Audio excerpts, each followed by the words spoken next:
ಪ್ರೀತಿಯನ್ನಿಟ್ಟು ಮಂಕುತಿಮ್ಮನ ಕಗ್ಗವನ್ನ ಕೇಳುತ್ತಿರುವ ಎಲ್ಲ ಕೇಳುಗರಿಗೆ ನಮಸ್ಕಾರ. ಮಾನ್ಯ ಡಿವಿಜಿಯವರ ಮಂಕುತಿಮ್ಮನ ಕಗ್ಗದಿಂದ ಆಯ್ದ ಕಗ್ಗದ ಸರಣಿ ಸಂಚಿಕೆ ಕಾರ್ಯಕ್ರಮವೇ ಜ್ಞಾನವೇ ಬೆಳಕು. ಇಂದಿನ ಸರಣಿ ಸಂಚಿಕೆ 153. ನಾನು ನಿಮ್ಮೊಂದಿಗೆ ಕರುಣಾಕರ ಬಳಕೂರು. ಕಗ್ಗ ಗಾಯನದಲ್ಲಿ ವಿದ್ವಾನ್ ಸುರೇಶ್ ರಾವ್ ಅತ್ತೂರು. ಬನ್ನಿ ಕೇಳುಗರೆ, ಇಂದಿನ ಕಗ್ಗ ಮಾಲಿಕೆಯಲ್ಲಿ ಮಾನ್ಯ ಡಿವಿಜಿ ಅವರ ಕಗ್ಗವನ್ನು ಕೇಳಿ ಬರೋಣ. ನರ ಪರೀಕ್ಷೆಯ ಬೊಮ್ಮನ ಆಶಯವೇ ನಮ್ಮ ಬಾಳ್, ಬರೀ ಸಮಸ್ಯೆಯೇ ಅದರ ಪೂರ್ಣವದಲ್ಲಿ, ಸುರಿದ ಪ್ರಶ್ನೆಗಳನ್ನು ಉತ್ತರವ ಕೂಡೆ ಬಾರದನ, ಗುರುವೆಂದು ಕರೆಯುವೆಯ ಮಂಕುತಿಮ್ಮ. ನರ ಪರೀಕ್ಷೆಯೇ ಬೊಮ್ಮನಾಶಯವೇ ನಮ್ಮ ಬಾಳ್, ಬರಿ ಸಮಸ್ಯೆಯೇ ಅದರ ಪೂರಣವದಲ್ಲಿ, ಸುರಿದು ಪ್ರಶ್ನೆಗಳನ್ನುತ್ತರವ ಕುಡೆಬಾರದನ, ಗುರುವೆಂದು ಕರೆಯುವೆಯ ಮಂಕುತಿಮ್ಮ. ಸುರಿದು ಪ್ರಶ್ನೆಗಳನ್ನುತ್ತರವ ಕುಡೆಬಾರದನ, ಗುರುವೆಂದು ಕರೆಯುವೆಯ ಮಂಕುತಿಮ್ಮ.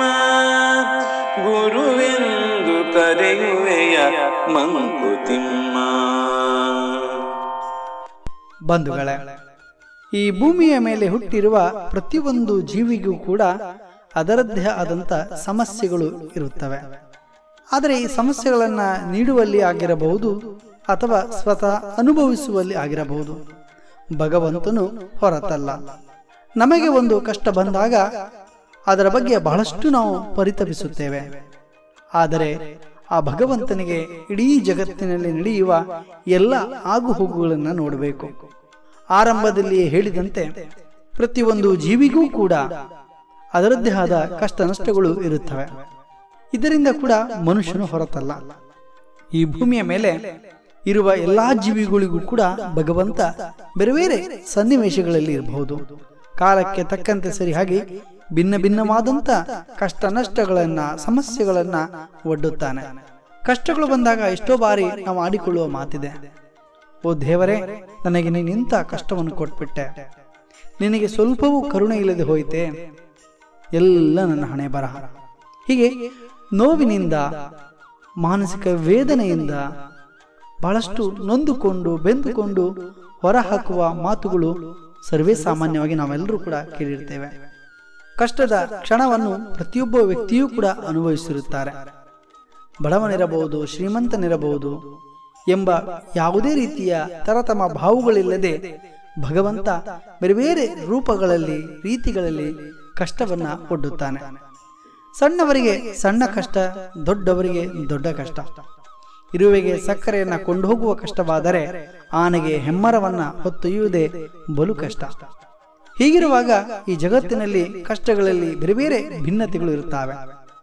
ಇದ್ದವರಿಗೆ ಒಂದು ಕಷ್ಟ, ಇಲ್ಲದವರಿಗೆ ಇನ್ನೊಂದು ಕಷ್ಟ. ಈ ಕಷ್ಟ ನಷ್ಟಗಳ ನಡುವೆ ಜೀವನ ಸಾಗಲೇಬೇಕು. ಸಂಪತ್ತು, ಸುಖ, ದಾಂಪತ್ಯ, ಸ್ನೇಹ, ಪ್ರೀತಿ, ಕೆಲಸ, ಬೇರೆ ಬೇರೆ ರೀತಿಗಳಲ್ಲಿ ಕಷ್ಟಗಳು ಎದುರಾಗುತ್ತವೆ.